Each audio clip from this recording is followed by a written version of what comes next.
Well, folks, you know you're in for a treat when you hear that tune. It's time for another week of the Rec Poker Podcast. This is the forums edition of the podcast where we get together to talk strategy. And I'm Jim Reed, Bluffsterini in the home game and at Rec Poker Jim on Twitter. I'm your host tonight because I've got the best freaking job in the world. But I am just one of the moving pieces on the Wrecking Through our leadership panel here at Rec Poker. I am one of a number of very excited recreational poker players like myself who want to share their love of poker with you. Most of what we do is free here. And so I have to thank our sponsors, the Running Aces Hotel, Racetrack, and Casino, because we depend on their support. We depend on the support of our premium members, but the real movers and shakers are the Wrecking Crew. So if you want to find out more information about me or the rest of the Wrecking Crew, you can head to rec.poker/crew. But don't take my word for it. You're going to meet a few of them tonight, starting with producing co-host Chris Jones. I'm Chris Jones. You can find me 5v5 on Threads or 5x5 in the Poker Stars home game. I'm Kim Kilroy. I am PetVet or PetVet33 on most social platforms. Fergie56 in the home game. I'm Rob Washam, and I'm Rabman50 just about everywhere. And I'm Taylor Moss. You can find me on Twitter at Taylor_Moss or in the Rec Poker home game as Gopherboy TJM. So this is the forums edition of the podcast because on Monday nights after the chats edition, we get together and we take a hand from our forums or occasionally from our Discord channel. And I will mention those are both free features. If you're considering signing up for a free Rec Poker account, I'll just remind you that all it takes is an email address and a smile. And while both are mandatory, I think you'll find that the value is undeniable. So come on over and sign up for a free community account here at Rec Poker. And you can post in the forums just like Chris Jones, who is the author of the hand tonight. Chris, we're looking at a hand that you played recently. Why don't you tell us a little bit about it, and then we'll get into the action. Yeah, I played it yesterday at the Rec Poker Running Aces weekend. Wow. Or no, I guess it was 2 days ago now.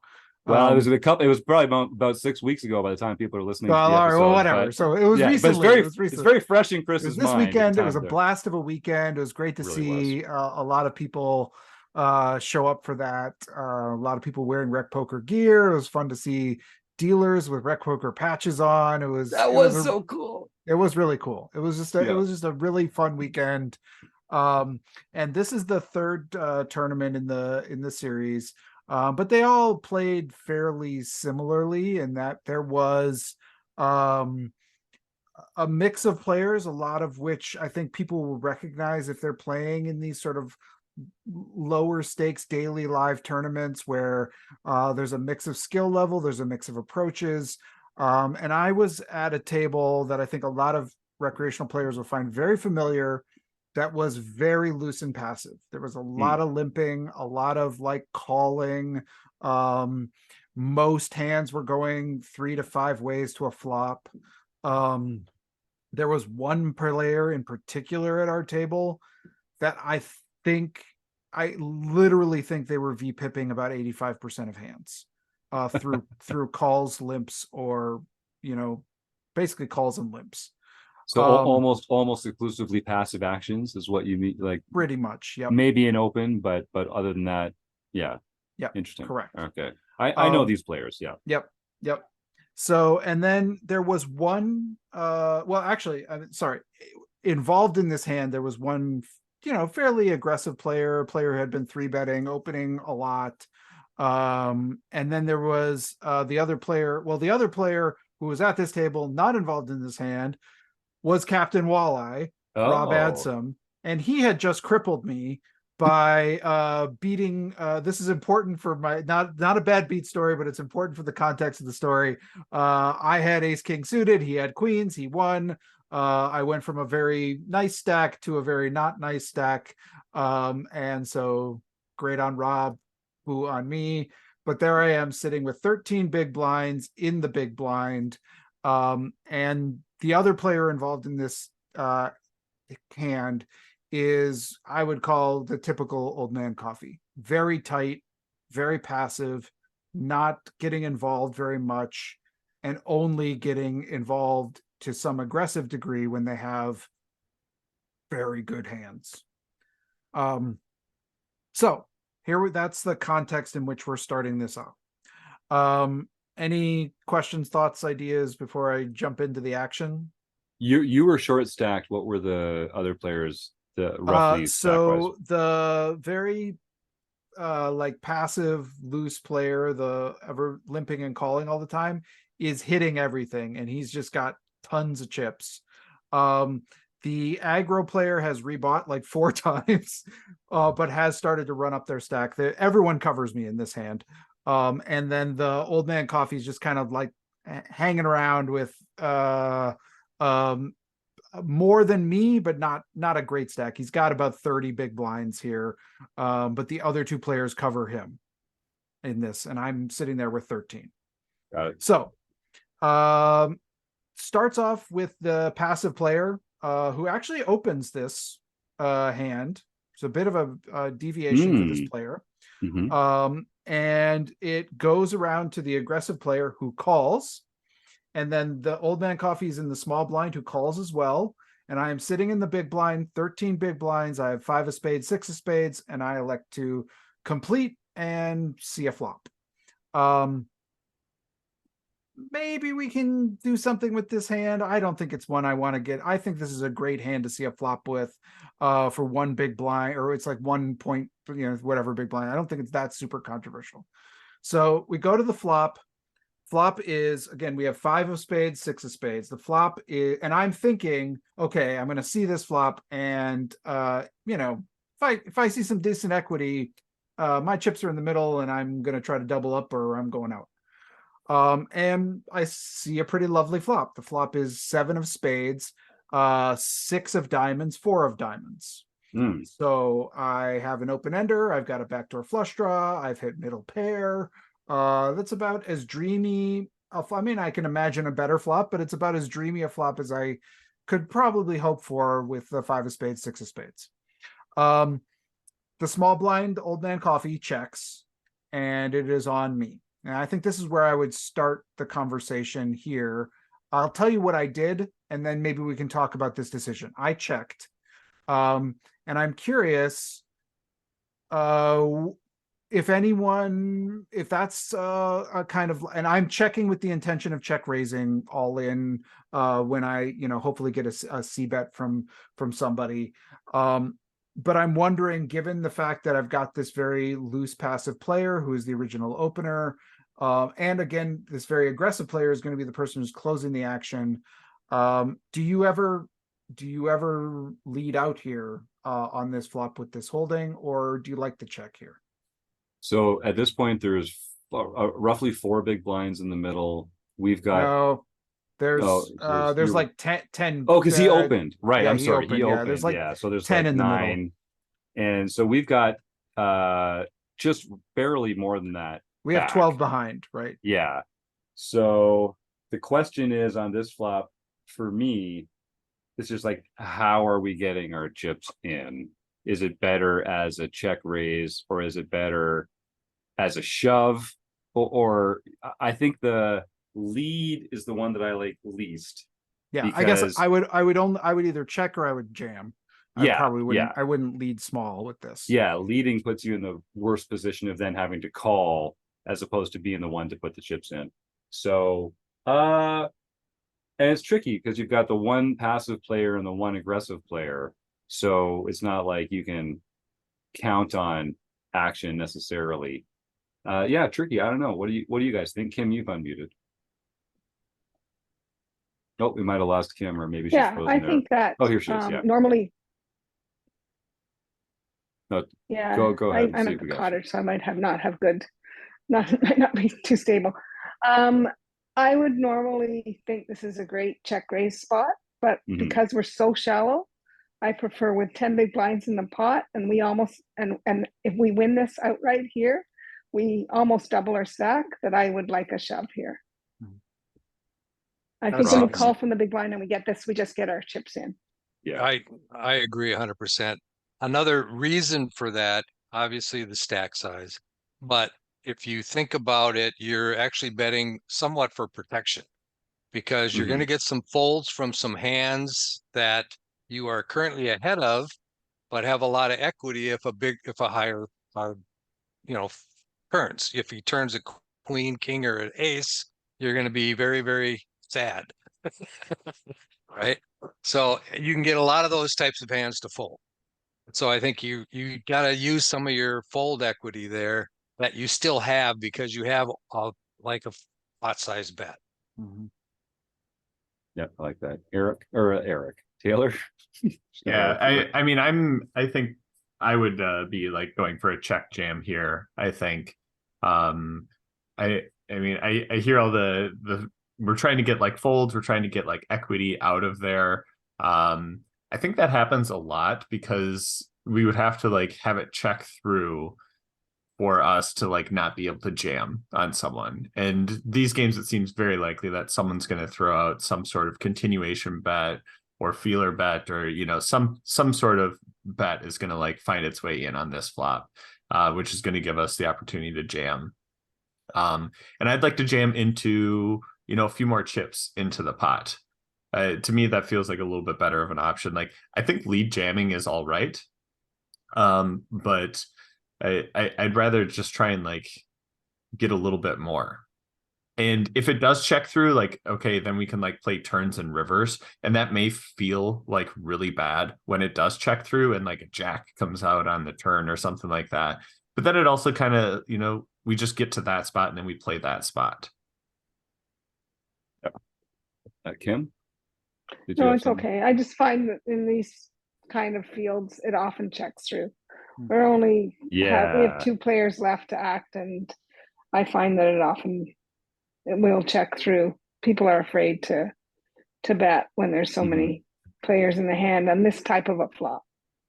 And we don't love a lot of turns. Like the most of the turns are going to be bad for us. We love Well, some, no, like there are some of them, but like a lot of the overcards that aren't spades are going to be bad for us.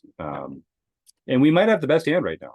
Like the fact that one player has opened and not limped does make me think that they probably have either a decent pair or 2 high unpaired cards. Which I don't know. I wonder if we think that they are more likely to lead because their opening range is, you know, because they're starting with a stronger range and this is a bunch of undercards to what they have. I don't know. That might influence. What do you think, Chris? Now that you've heard the panel here. I mean, I still, especially given how I think one of the things that went into this is I think I would count on at this point the player I've been watching who's been very aggressive and has rebought like 4 times. I'm fairly confident that when they see everybody check that they're going to bet a lot, even on a board like this. In fact, maybe especially on a board like this. They've just been somebody who, I think when they see passive play or when they see checks around and they're the last act, they're going to put a bet in and hope to take it down. And they've done that a number of times. But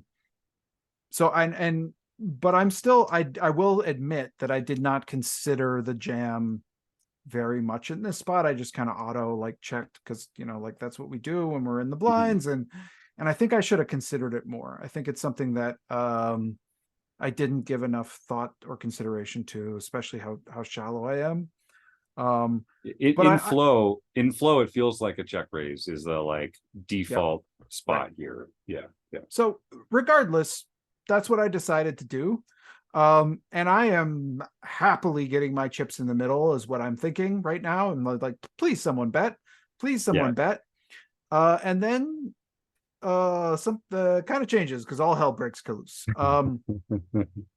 The original raiser C bets, the aggressive player raises to about, so it's like he bets small. First of all, the original raiser bets small into about a pot of 10. He bets about 3 big blinds. The aggressive player that I've been describing raises to around 10 big blinds. And then the old man coffee small blind jams for 30 big blinds. And now it's back on me. And I'm of 2 minds here. There are I'm in trouble in this tournament. There's 35 left, 10 get paid. So I'm nowhere really near the money. I need more chips to be able to sort of approach some of the money. And this is a good spot. I've got lots of equity. I've got lots of outs. I have outs against everything. Nobody has 5-8 here, right? So like I have outs against everything. But I'm also like, what on earth I sat there and like, well, I was going to get all these in, but now what? And should I tell you what I did, or do we want to talk about this? See if anyone unmutes. Taylor. I mean, it's interesting, and like we have equity, but it's not necessarily clean equity. The more we can get heads up, the better we feel about this type of spot, which is why I wanted to go for like the check raise option. Like that helps get it like heads up. But we've already seen some crazy action that makes us feel like we're probably going 3 ways, with the potential of maybe going 4 ways. So that makes me really worried, because now, okay, we're fading flush draws. We're probably have a chance of fading specific straight combos.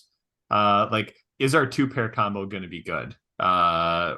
If we get this in 3 ways and even 4 ways, like to me, that seems a bit scary. So that makes me really worried about like the opportunities in this spot. If I had the flush draw, like type of draw that like I feel really confident about, like if I hit this, like I'm going to be good, I'm getting it in. But a straight draw that straights are vulnerable, I feel a little bit more hesitant in this spot to be getting it in, especially with a tight player going to 30 big blinds against a raise and a re-raise already on this flop. So I think I'm going to fold and just kind of like wait for the next one. But man, this is tough. Yeah, I think this is a pretty easy fold for me as well. I think that, and I've been watching some of these Tritons and some of these other series where this short stack play is phenomenal. That's coming in now, and people are going super, super low and still being able to play poker. And I think that you're still left with, I think, 11 big blinds or something. And I think that's a ton of chips now. Now, since I've been watching these, that you don't have to be panicking there, and that you'll probably find a better spot to get your chips in. Mm-hmm. And I'm just going to say it's unanimous. I agree 100%. We fold here. I think you got very lucky in choosing the path that you did, because you would have probably been up against 2 or 3 players, and your equity would just be shared across 4 players if you had gone all in, because it doesn't sound like anybody's going to be folding much. That's true. That's a good point. Does it? So let me ask this though, just as a count, because like I this is the stuff that was going through my mind. So we've got a player who is just playing way too many hands, way too many cards, and probably was the lowest skilled player at the table. Just they'll get there someday, but just not quite as skilled. And I think they could be doing this. It would not surprise me if this was like ace king, or something like that, that they c-bet here, right? And then the player who was taking that aggressive action was aggressive and could have recognized. So like there are a lot of if-thens, right?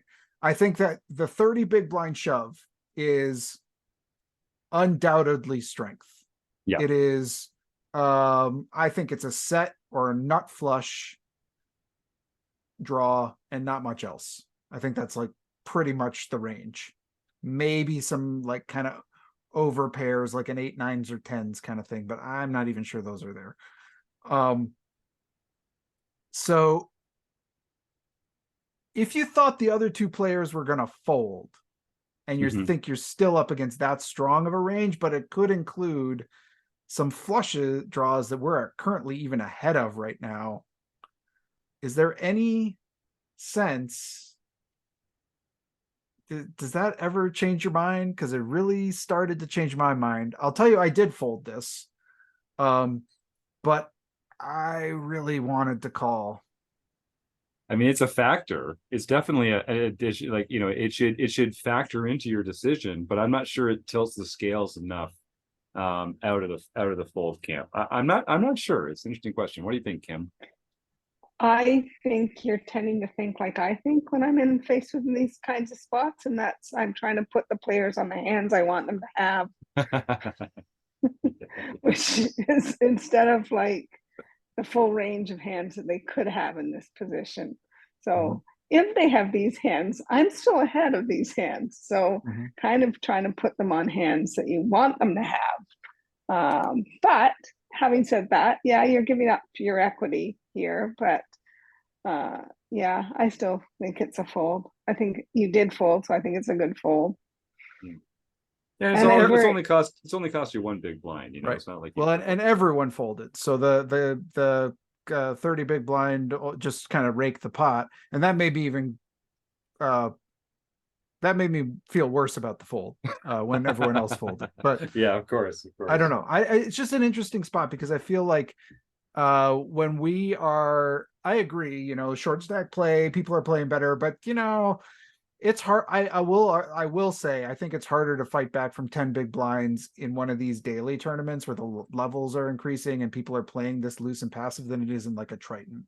I think in a Triton, you can get away with a little bit more of this back and forth than you can in some of these sort of these kind of field tournaments. So yeah, but you know, we don't want to just punt off our stack either.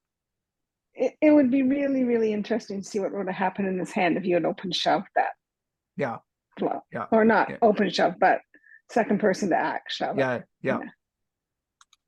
If he does, so let's pretend we don't know what any of the players. Well, we don't have to pretend. We don't know what any of the players have. Who do you think has the strongest range here? Like, is it the player that that Coffee has like the right? So huge strong range. So you don't care if the other players come along or not, right? Like he's the one that you're really behind. But I think but the thing I thought about is it's a strong polarized range, right? And it really is sets which I block and flushes which I don't, or flush draws which I don't. And there are actually more flush draw. The only flush draw that really sucks is ace-7 of diamonds. Right. Because now he's beating us. He's got with the pair. That. Right. So there's actually more of those than there are sets. And you're ahead of those. Is Old Man Coffee going to call though, or is he going to shove his nut flush draw without having a pair? I don't know. When you see that much, I don't know. It's a good question. Do you think they're only shoving sets? Because then it's just an easy fold. It's what they like to shove. You know, that's the player type if you're putting them on it. I mean, especially look at that board. That's a scary as heck board for OMC there, sitting with, you know, the set or the overpair.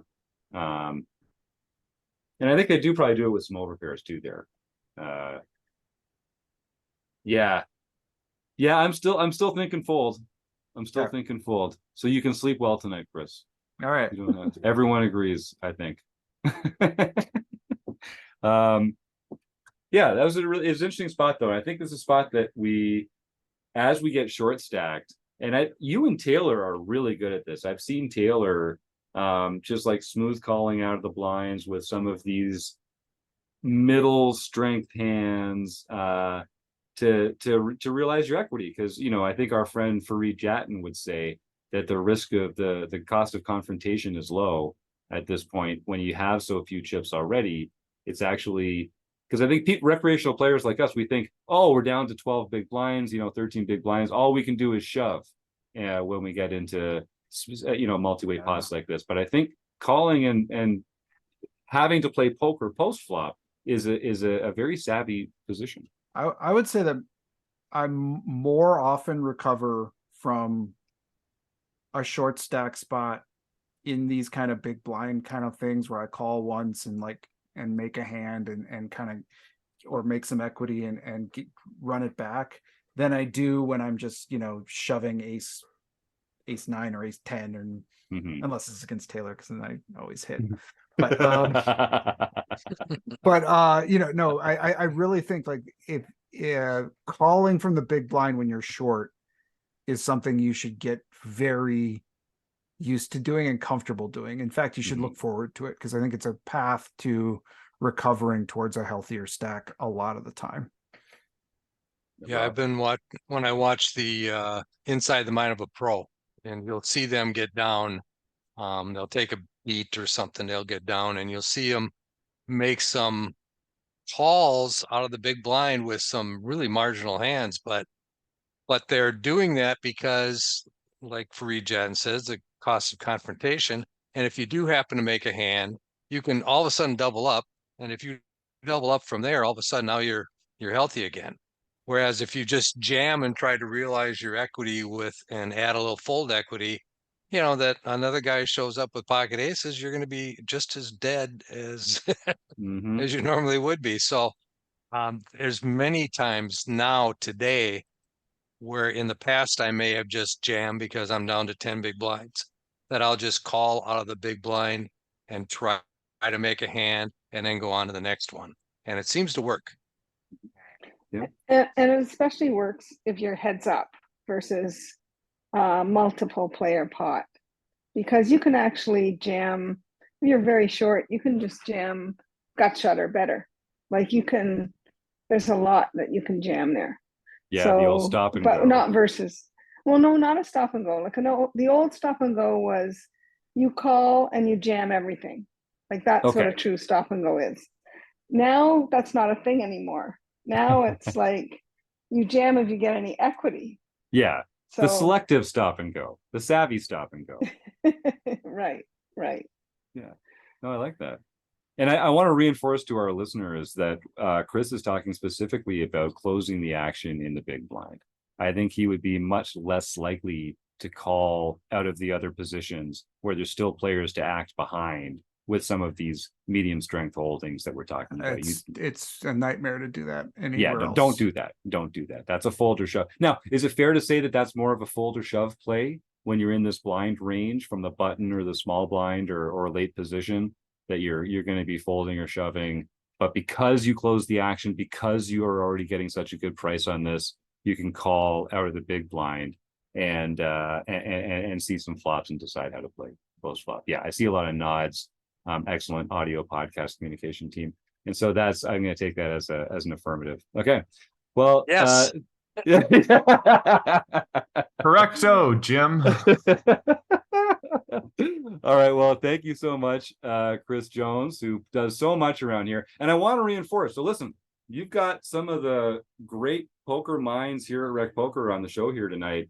Taylor, Chris, and Rob, they all offer coaching through our shop here. If you want to get one-on-one with some of these guys and get some coaching on some hand histories, or talk to these guys about how to play certain spots, if you go to rec.poker/coaching, you can see all the different Wrecking Crew members that offer coaching. Once Kim gets a little more free time, we're going to get her onto the coaching panel here, but she just wants to give it away on the podcast for free. She's like, no way, man. I'm too busy working as a veterinarian, traveling around the world with my poker friends, winning hundreds of thousands of dollars, placing in the top of tournaments. No time for coaching recreational players right now, but we're going to get her one of these days. But yeah, Taylor, Chris, Rob, myself, there's a few other folks that really enjoy working with recreational poker players, and our prices are very reasonable, and we can definitely help you with some of these spots. If you found this episode to be illuminating, then check that out, rec.poker/coaching, and maybe we can get some one-on-one tailored work to bring your game to the next level. So thank you, Taylor, Chris, Rob, and Kim. Of course, thank you to the Running Aces Hotel, Racetrack, and Casino for your continued support. Thanks to all the premium members here at Rec Poker. Thanks to the other Wrecking Crew members, and thanks to you, the listeners. We couldn't do it without you. So that'll sum it up for this week of the Rec Poker Podcast. See you next week. Bye.